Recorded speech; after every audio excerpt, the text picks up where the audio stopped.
Bonjour, bonsoir, ça dépend de l'heure à laquelle vous nous recevez en ce net moment sur KN Vision Télévision, votre chaîne d'échange des idées et de responsables. Un grand merci Nabande Kotour, Bazali Kolandebiso partout dans le monde entier. Un grand merci Nabande Kotour, Bazali ko participer à KN Vision Télévision. Chaîne Oyo Vandi Ozokotala avec respect surtout au Pesarabino. S'il vous plaît, vous pouvez s'abonner massivement, vous pouvez partager les liens, vous pouvez parler sur KN Vision Télévision Place Bozali, vous pouvez audio avec question pour que famille et à Mounene. Le Lotozali mardi le 8 septembre 2020, Tokutani na magazine Nabino Tosolola Bandeko. Place au biso nabino tokuta na rapoté barosa l'échange d'idées na makamboni ni ozali kikoleka na kati République démocratique du Congo ozali mboka na biso nyonso lelo tolingi to lobela makambo ya Maréchal Mobutu. Hier c'était le 7 septembre et puis depuis le 7 septembre 1997 nde Mobutu Maréchal ayeba kotika biso 23 ans passés.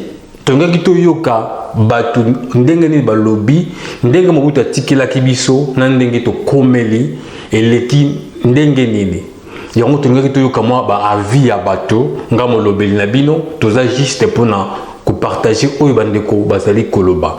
Alors avant to bandane na lobara toujours na magazine na biso to so la bandeko oyo lelo na lingaki na zongisa audio ou bien papa alingaki à répondre ndeko na biso Mbingazo, pardon, ndeko na biso bolimbisa muke ndeko na biso Simon na Kenya ndenge alobaki na audio na ya émission autoté koleka autoté au sala pardon dernièrement papa na biso Kakuji alingaki aloba comparativement na oyo ndeko wana alobaki bandeko bozonga na émission na biso oyo autoté ko sala dernièrement bolanda yango boyoka oyo ni ndeko Simon alobaki na boyoka oyo papa Kakuji azali koloba na ndenge ndeko na biso alobaki tolanda ye.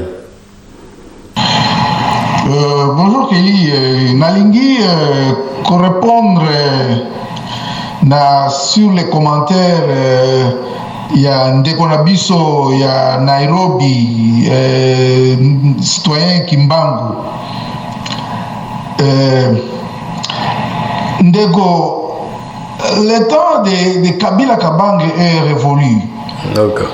Et je ne vois pas de quelle manière ou dans quelles circonstances ou quelle manœuvre il peut revenir encore au pouvoir. Alors, vouloir mettre à la tête de Kabila toutes les bévues que Chilombo est en train de commettre, c'est de la malhonnêteté politique. Ok. Kabila et son groupe du FCC peuvent avoir une influence dans le Parlement. Mais les décisions militaires et sécuritaires ne viennent pas du Parlement. Toutes les décisions concernant le commandement de l'armée viennent de la présidence. Et c'est Chilombo qui a la manette de commande. C'est lui qui tire les rênes. Alors, il faut tout simplement reconnaître que notre président est inféodé aux Américains. C'est le département d'État américain qui lui donne des injonctions. Trump l'avait humilié des fois puisqu'il avait commis une felony au Lamouka. Parce que les Américains s'attendaient à ce que la Lamouka passe. Alors Herman Cohen, George Soros et la CIA ont été dribblés par Kamer et Chilombo. Et c'est ainsi que vous voyez les répercussions, les retombées. Vous avez vu les crashs d'Antonov et les dizaines de morts à la présidence. Parce que l'Amérique ne joue pas quand vous jouez avec elle. Alors Chilombo est en train de se racheter en acceptant l'inacceptable. Nous allons pleurer pendant un bon bout de temps. Hein. Nous allons pleurer. Mais Tokomesana, mais une chose est sûre, les rébellions là, ça va s'éteindre. C'est fini. Puisque ceux qui alimentaient cette rébellion, ceux qui ont investi cette rébellion, c'est ceux-là qui ne voulaient pas des gouvernements de Kabila et la continuation, donc Chilombo et autres. C'est eux qui avaient fabriqué cette rébellion là-bas. Maintenant, comme ils ont tout acquis, ils ont maintenant une coopération militaire avec le Congo, ça va partir. Ça va partir. C'est ce que vous le voyez venir chercher à se réconcilier, ainsi de suite, et puis ils viennent, ils sortent, et on ne fait rien, puisque leurs maîtres ont planifié ça comme ça. C'est un peu ça. Voilà, bandeko ya KN Vision, wana botu koyoka papa Kakuji, ndenge alobaki azongisa na réaction oyo Simon na Kenya, ndenge alobaki. Simon, s'il vous plaît, kende ko tele sous vidéo wana oyoka o nini yo lobaki. Tonga to senga na régie a balancer biso ngo, mais moi contre temps mo epesami na régie, balobi ke to zonga na image wana to salaki, oyoka mambo yo lobaki, o comparer yango na oyo papa Kakuji. Aoti koloba lelo alobi mabe ou bien alobi malamu to bisabi no plateforme za pona biso to ibako o ayebi si moninga o pa yebite si moninga comme ça to weba ko évoluer bien na kati ya magazine na bino to solola bandeko. Alors neto lobaki na debi ke lelo tozali le 8 septembre 2020, hier c'était hier c'était le 7, 23 ans passés depuis Maréchal Mobutu akufa. Moi, il y a Hollande, texte na bango, papa, kozongi sabiso soso na makambo o wana te po Mobutu asala biso makambo ya mabe mingi, kozongi sabiso lisusu wana te soki lelo bato mingi basé parpillé, ba congolais surtout basé parpillé, ils a parce que Mobutu asala boye. Papa, s'il vous plaît, kozongi sabiso na makambo wana te. Na sengi bango merci na contribution na binoza ndenge to lobariza place oyo biso to ko kuta na to ko boya ba vie ya batute mais faut koyi ba rappeler na vie ceux qui mabe ezalaki te malamu pe ngai ko ya te quelque part ceux qui pe Mobutu azalaki bongo te to ngai pe to te place to ngai to ko se retrouver alors toye ba rappeler peut-être mabe et amour pezala malamu place de la bénédiction pour na bato mususu. Alors tant que lobi que Mobutu akufa depuis le 7 septembre 1997 au bachassa kaye na afdel par Laurent Désiré Kabila Musée toyebi oni le karakuna na Maroc. Mobutu akufa bakondai na Maroc.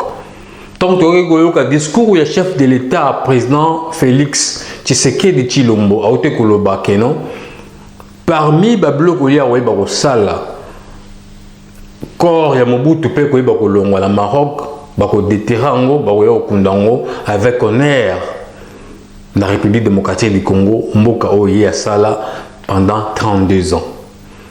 Alors na 32 ans Mobutu a sala. Oyo biso to yebi article la biso stade de martyr, article la biso palais du peuple, article la biso RTNC, article la biso cité de l'Union africaine, mo bloc ebele ba pont Maréchal, ba bloc mo ebele o Mobutu article la kosala. Ce qui te cause un peu reconnaissant, tu peux simplement merci na oyo Mobutu asala pour ceux qui y est pas à la quitter, tu n'as que la té. Mais ezana ba koué mususu oyo majeur oyo Mobutu asala vraiment ya mabe mingi oyo jusqu'à présent batum sous balinga même ko sentir kombo ya Mobutu te. Alors pour évoluer na magazine na biso ya lelo na ba discussion toujours ba osala biso nyonso tu quand même avis ya papa Dona na Angola tout avis ya papa Dona na Angola ndenge ya lobby vie ya Mobutu ndenge ezalelaki. Bonjour Ndeko Kenny, bonjour Papa Dona. Bonjour Balandinho, surtout à KN Vision Télévision. Ndeko Kenny, au sujet feu président et maréchal Mobutu Sese Seko. Il faut tout retenir le Komoko.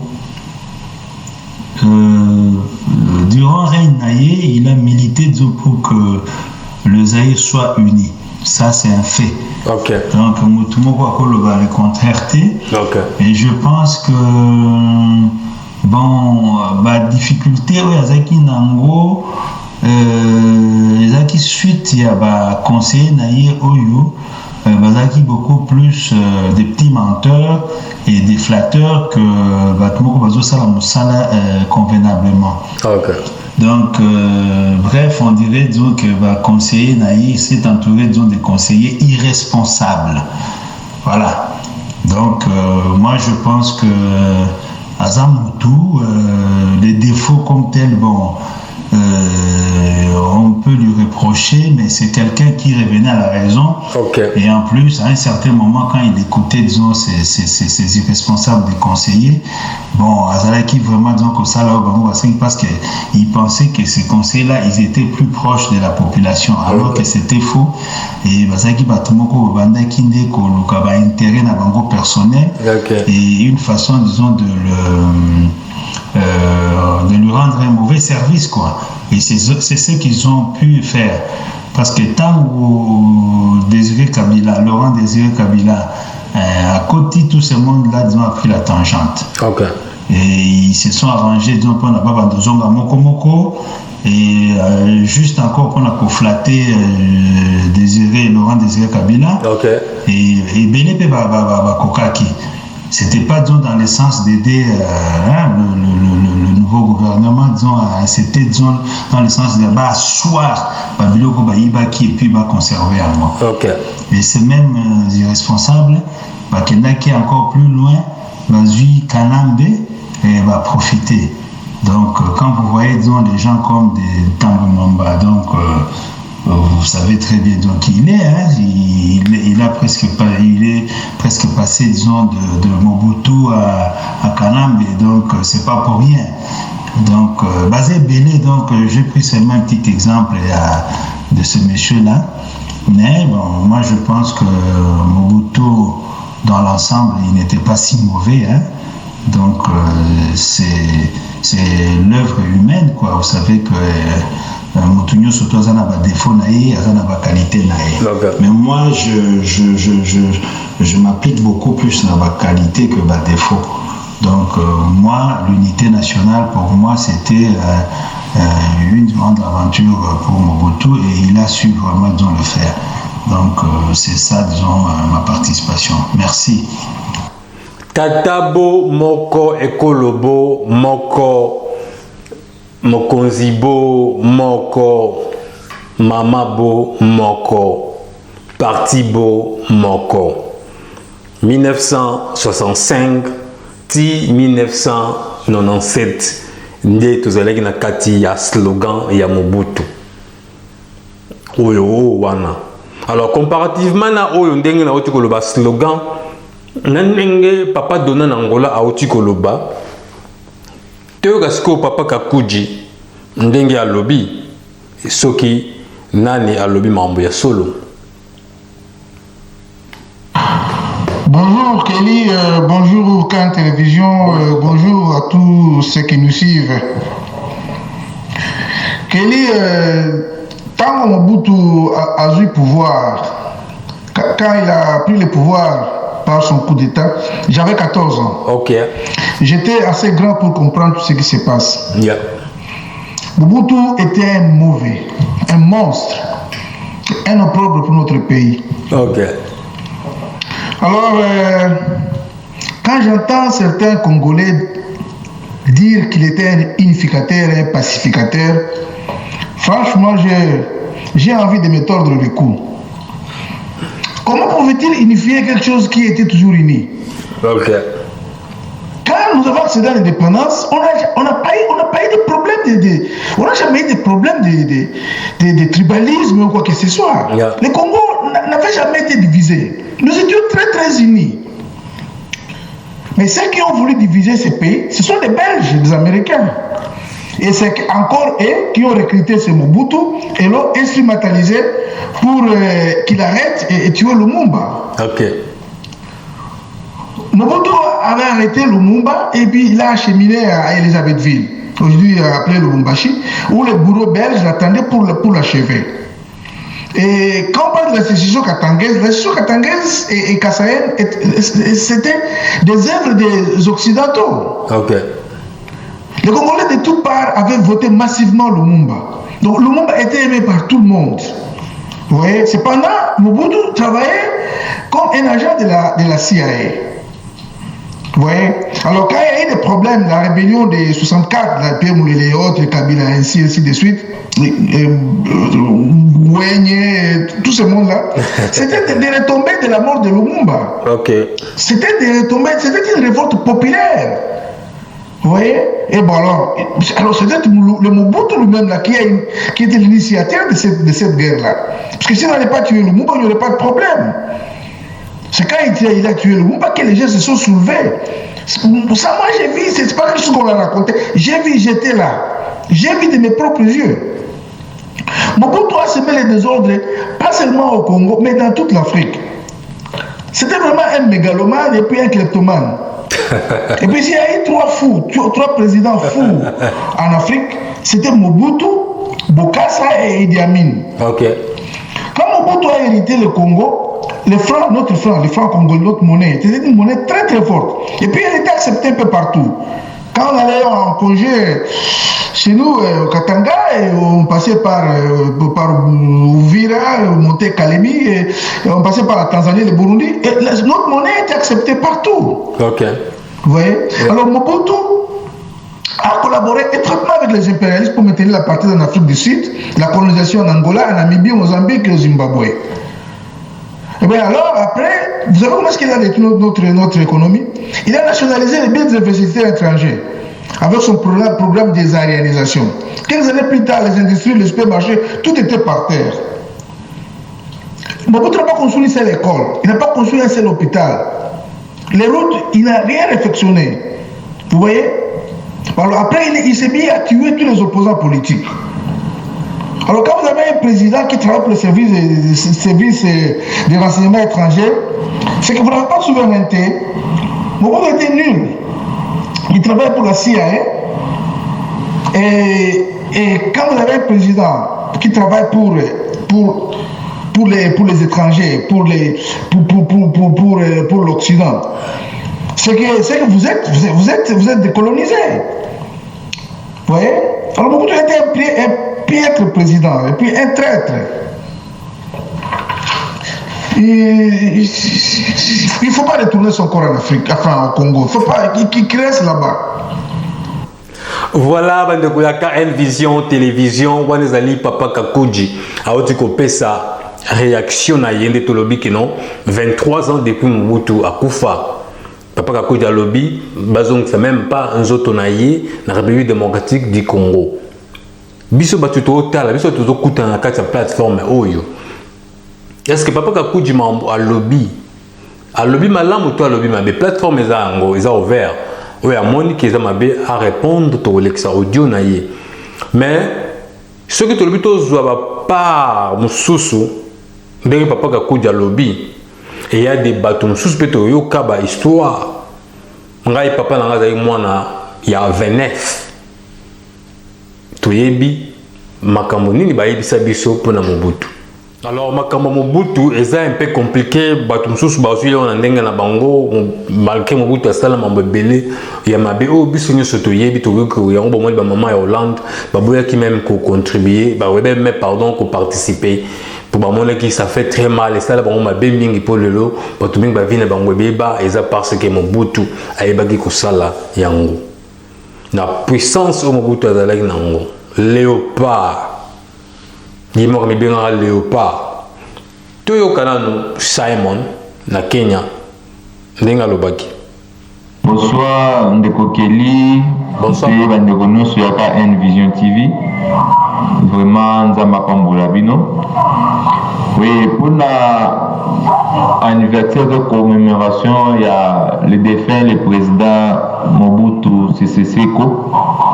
vraiment makambo eza mingi ebele oyo président na biso wana asala oyo ya malamu eza ke le président maréchal Mobutu azalaki unificateur, c'est-à-dire mutu a unifiaki le pays. Ok.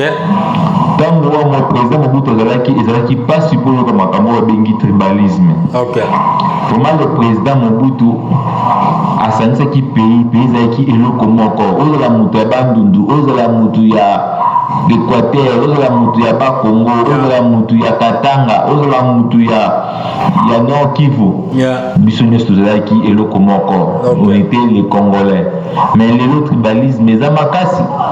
Eloko wana na Zaïre ezalaki te. Et deuxièmement, armée na biso ezalaki tellement fort. Tozalaki na armée moko, ezalaki armée moko boye plus fort en Afrique dans Koloba. Ok. C'est difficile de pouvoir lelo que oh parti mo ba s'occuper d'ango parti non parce que maréchal azalaki venna muto na politique na ya mec dictature malgré dictature mais vous senti que non ils ont qui passi pour être ba voisin ba meka ko photo la mbanga to ba meka un peu ko sala buzoba. Ok.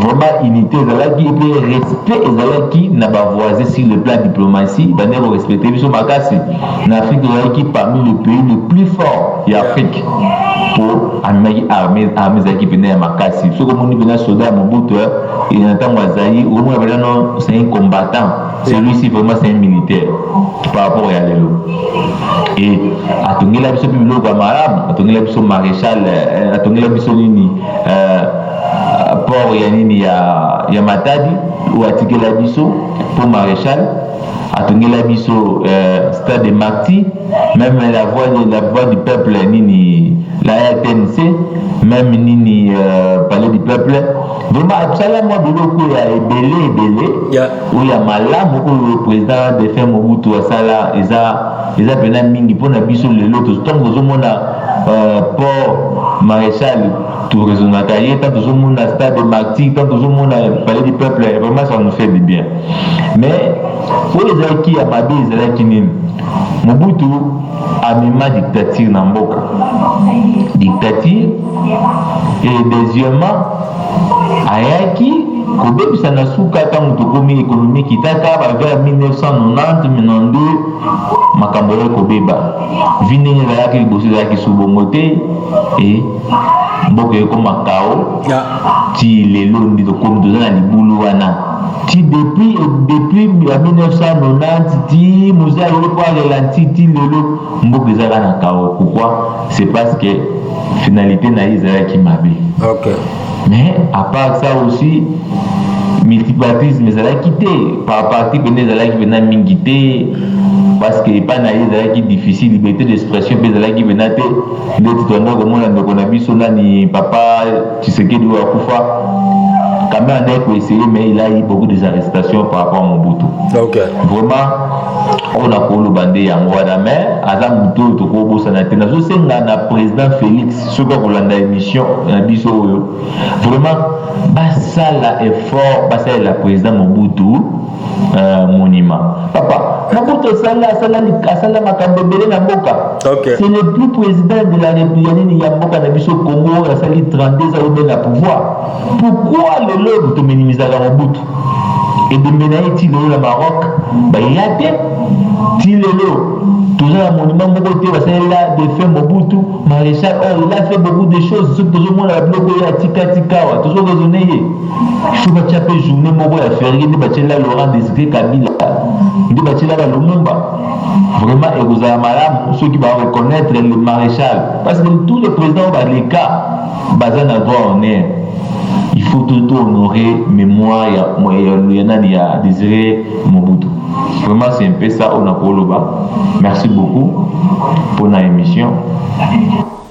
Depuis 1997, 23 ans, est-ce que vous avez la date mon ko ba kuki ko tia pona to meka ko commémorer to ye ba etika la mémoire que Mobutu a le kaka?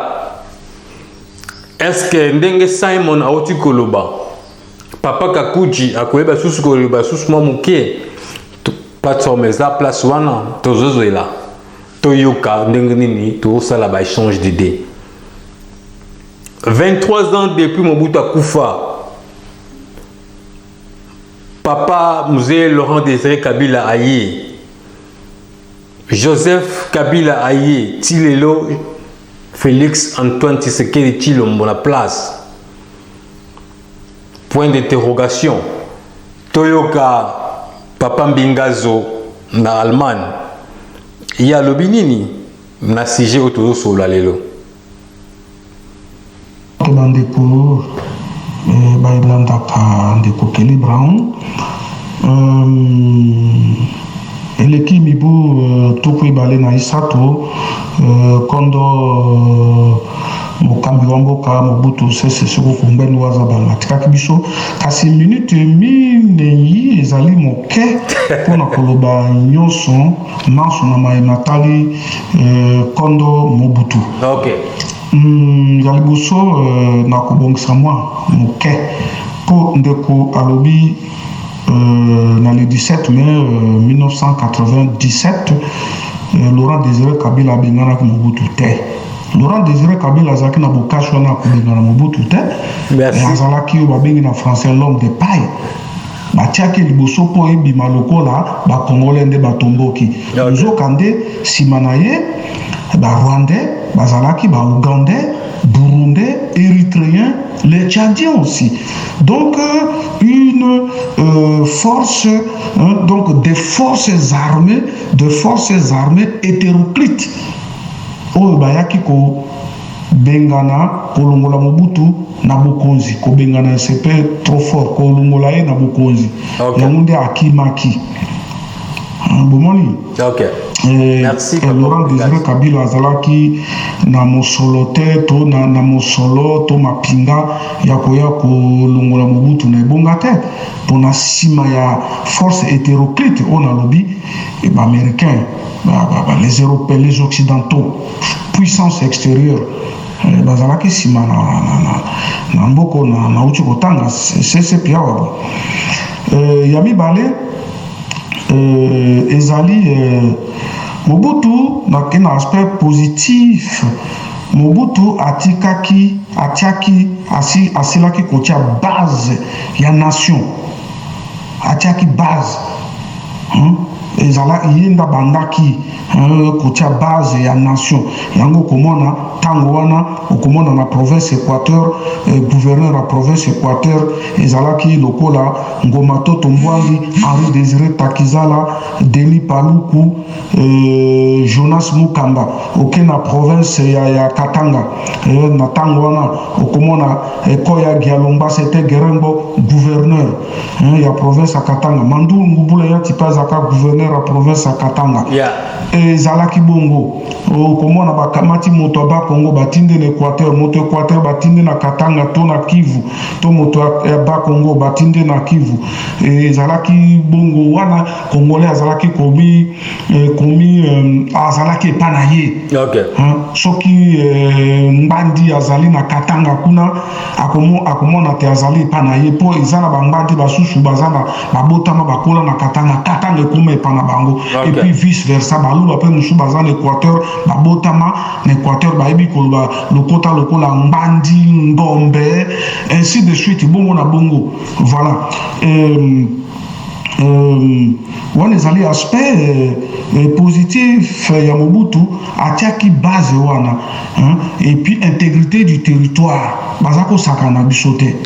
Lelo natango Mobutu ata nzinzi awuti Uganda alingi akende na Congo, il faut la laisser passer. Okay. Ce qui elle aura cette mouche aura des problèmes. Bakozongi c'est que nous ko senga laisser passer bongo ya suka pour tango ezamoke ezali aspect négatif. Mobutu azalaki pesa na gestion malamu ya mboka te matondo je dirais un mauvais gestionnaire. Bye. Merci Papa Mbingazo à partir Allemagne.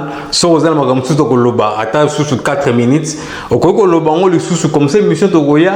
Togo le kisango. Toujours 5 ça va déplacement ko papa. Et ça problème c'est ça 4 minutes tu dois répondre émission toujours au salle le mais so mon les sous de Koloba.